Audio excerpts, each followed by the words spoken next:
আসসালামু আলাইকুম সবাইকে, সুবাল খায়ের। বাংলাদেশ সড়ক পরিবহন কর্তৃপক্ষের যেই আজকে নেওয়ার যে উদ্যোগ, এটার জন্য আপনাদেরকে ধন্যবাদ। অ্যাটলিস্ট অনেক চড়াই উত্তরের পরে দ্বিতীয় একটা মিটিং করা গেল। আমরা গত 11 সেপ্টেম্বর 2024 সালে একটা শুনানি করছিলাম, এটা এই রুমই হয়েছিল। তো যা হোক, সেটা ওই সময় আমরা যেই দাবিগুলো তুলছিলাম, আমরা ওই একই জিনিসগুলো মনে হয় আবারও বলবো।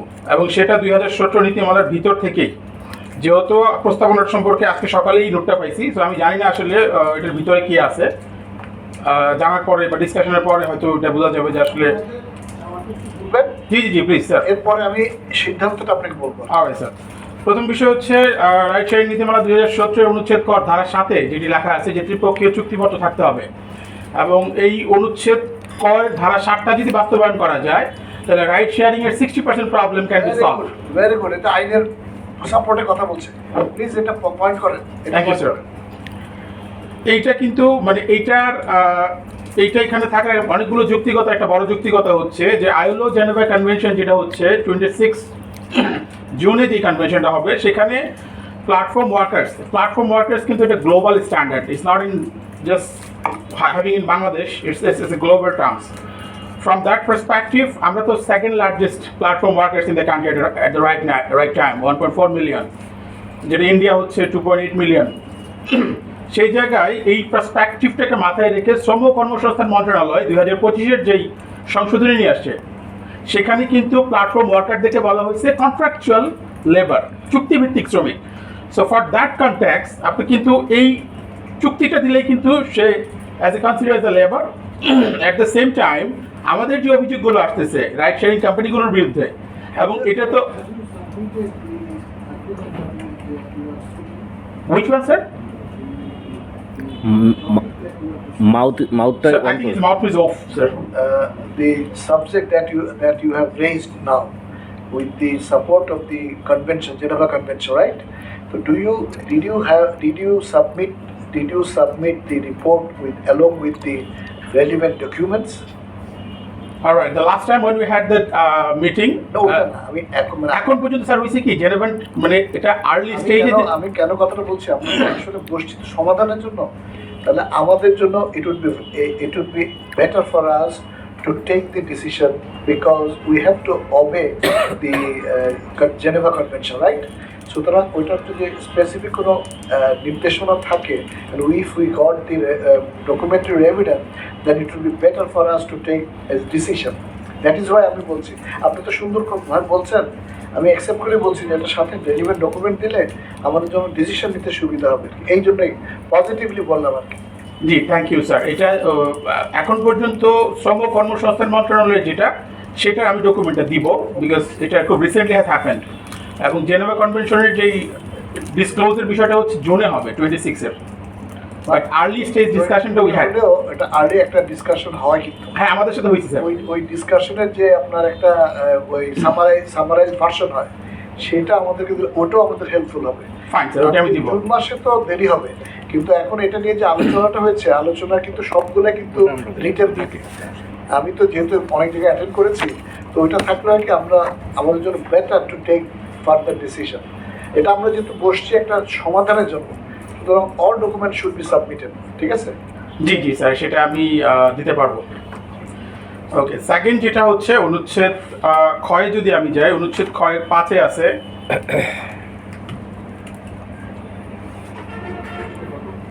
রাইট শেয়ারিং এর অনুচ্ছেদ 5-এর যেই আমাদের স্যার যেটা হচ্ছে, এটা তো day to day operation. Page নাম্বারটা কত স্যার? নীতিমালার পেজ নাম্বারটা অনুচ্ছেদ খর ধারা 5, 2017 রাইট শেয়ারিং নীতিমালা স্যার। ঠিক আছে, ঠিক আছে। ওকে, এইখানে অনুচ্ছেদ 5-এ যেটা বলা হয়েছে যে যেহেতু স্যার এটা মোরলেস আমাদের প্রাইভেট কারের যে ট্রিপের সংখ্যা, সেটা on average 5 to 6, so in a day it was about 2.4 lakh in some way as per the last report. ওই জায়গাটাতে তো মানে আমার যদি 2 লক্ষ ট্রিপ হয়, আমি যদি 1% নেই এরর বা অবজেকশন, তো ডেফিনেটলি থাকবে। এটা রেজ করার জন্য কিন্তু আমার কোনো পোর্টাল নাই where I can talk. So সবসময় আমি বিআরটিতে আসি এবং ফারুক ভাই কানে এসে প্রেশার দেই। Very good point. Please note it down. Very good point. এবং এটা যেহেতু অ্যাপ ভিত্তিক, অ্যাপে এই সলিউশনটা থাকা উচিত, দে সাপোজ টু বি, এবং গাইডলাইন এটি এইভাবেই আছে।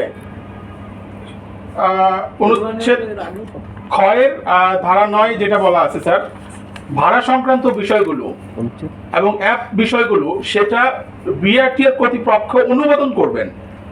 অর্থাৎ যেমন আমি ধরি পাঠাও বাংলাদেশ লিমিটেডের যে বিডিং সিস্টেমটা, অর্থাৎ দর কষাকষির যে প্রক্রিয়া, এটা পৃথিবীর কোথাও গণপরিবহনের দর কষাকষির কোনো সুযোগ নাই।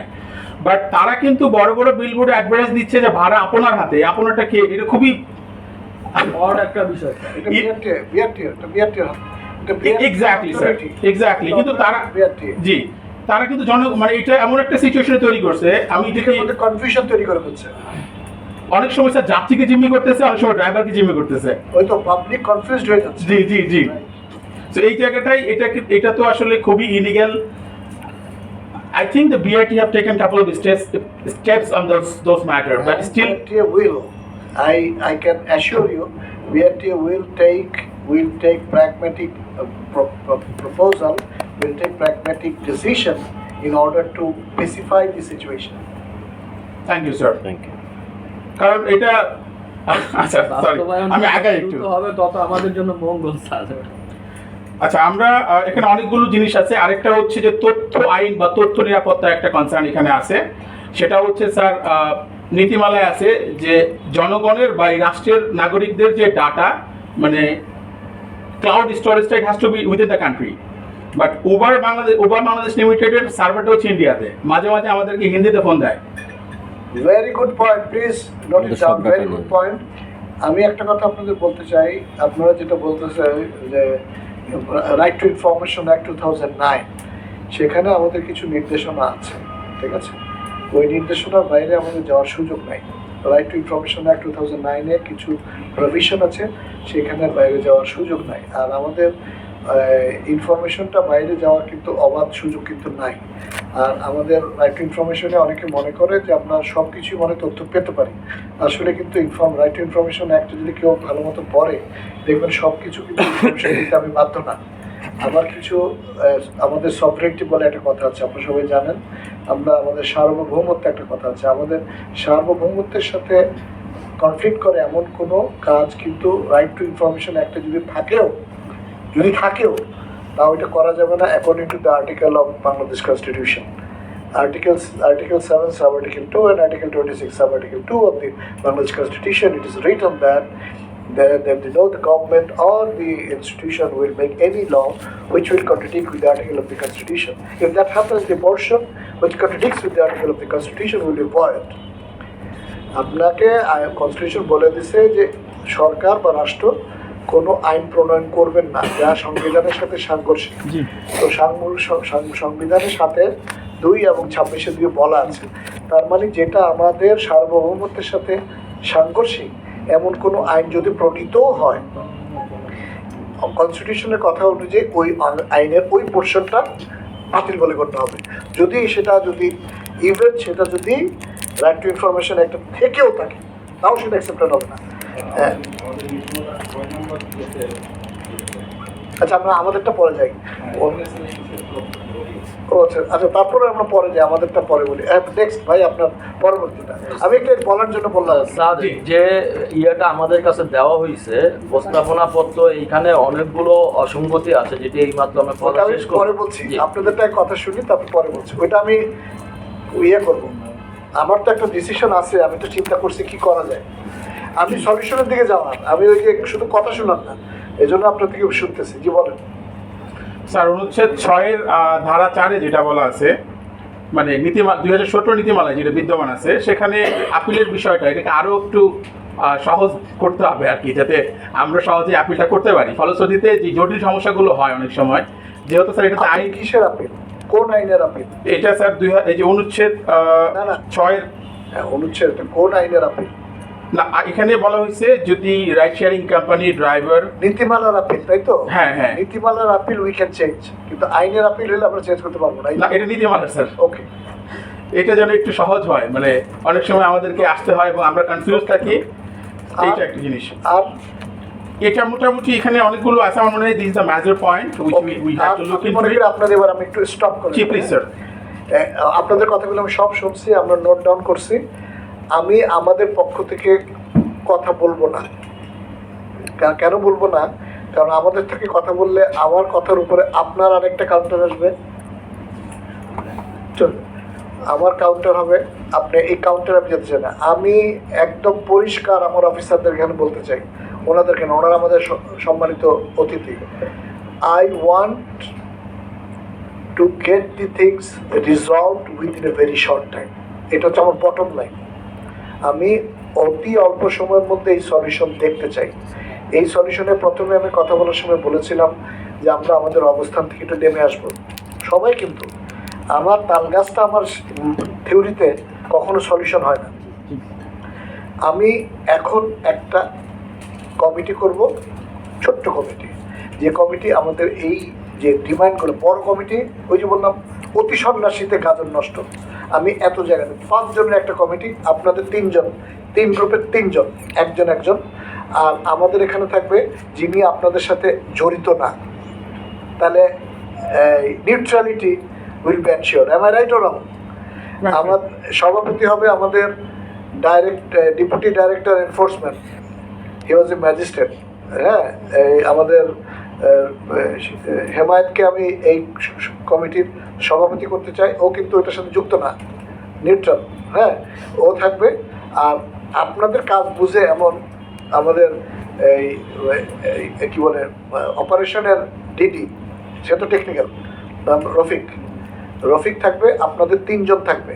আর আমাদের ওই যে ডিডি আইন, এই 6 মেম্বার কমিটি, আর কেউ থাকবে না। এরা মানে আমরা বুঝতে পারছেন তো? ওই যে আশা করি আপনারা বুঝতে পারছেন আমার মেসেজটা কি। এনারা আপনারা 3 জন, আমি আবার বলছি, আপনার 3 জনের একজন করে 3 জন, এইরা বসে একটা প্র্যাগমেটিক প্রপোজাল তৈরি করবে। এবং আমি বিশ্বাস করি, আমি যে কমিটিটা আপনাদেরকে বললাম, অল আর পজিটিভ মাইন্ডেড। আপনারা বসে একটা ফাইনাল করেন, এটাই আমরা মন্ত্রণালয়ে প্রেরণ করব। ক্লিয়ার? মানে বসে আনঅ্যানিমাসলি সবাই মিলে সিদ্ধান্ত, কিন্তু মানসিকতা যদি ওইটা থাকে, তাল গাছটা আমার, তাহলে কিন্তু সলিউশন হবে না। আমাদের সবাইকে, ইভেন আমার পক্ষ থেকে বলছি, আমার পক্ষ থেকে আমার অবস্থান থেকে নেমে আসতে হবে, আপনাদেরও আপনাদের অবস্থান থেকে নেমে আসতে হবে যদি একটা সুন্দর সলিউশন চান। আর আপনাদের প্রতি আমার একটা বিনীত অনুরোধ, আপনারা যা বলছেন আমি অনেক জায়গায় কিন্তু খুবই সন্তুষ্ট। আমি কিন্তু আমি পিছু কথা বলা পছন্দ করি না। আমি সামনে কথা বলে মুসলমানরা সামনে কথা বলে, পিছে কথা বলে দুষ্টুরা, শয়তানরা। তো আমি আপনাদেরকে বলতেছি যে আপনাদের অনেকগুলো যুক্তি আমার খুবই পছন্দ হয়েছে। But in that case, in order to stand by those, we need to have relevant documents. Tariqul Rahman, আমি কি ঠিক বলছি নাকি? আমাদের ডকুমেন্টগুলো লাগবে, otherwise we cannot take decision. হ্যাঁ, তো এইটা আমার মনে হয় যে আপনারা আপনাদের রেলিভেন্ট ডকুমেন্টগুলো এর মধ্যে একটু কালেক্ট করেন। আমরা আপনাদের বেশি সময় দিতে চাই না, খুব বেশি সময় দিতে। আমি আগে একটা কমিটি করেছি, তারা 2 উইকস না, 2 উইক্সের মধ্যে তারা ফাইনাল করে দিবে, এবং ওইটি আমরা মন্ত্রণালয়ে পাঠিয়ে দেবো, মানে অ্যাপ্রুভালের জন্য। এবং ওইটাতে আমি সুপারিশ করে পাঠাবো, নট দ্যাট যে পাঠিয়ে দিলাম। আমি লিখবো যে আমরা বিআরটি এর সাথে, বিআরটি এর এই প্রস্তাবের সাথে এই প্রস্তাবটি বিআরটি প্রেরণ করছে স্টেক হোল্ডারদের সাথে আলোচনার পর, ঠিক আছে? যাতে ওখানে আবার সমালোচনা না হয়, এত সময় আমার ভালো লাগে না। তা আমরা এখানেই প্রবলেমটা সলিউশন করতে চাই। তো এই কমিটি আমাকে ওই একই জিনিস, এই কমিটি রেজলিউশনটা হওয়ার পরে 2 উইকস ওয়ার্কিং ডেজ এর মধ্যে আমাদের 70টার প্রস্তাবনা, আই রিপিট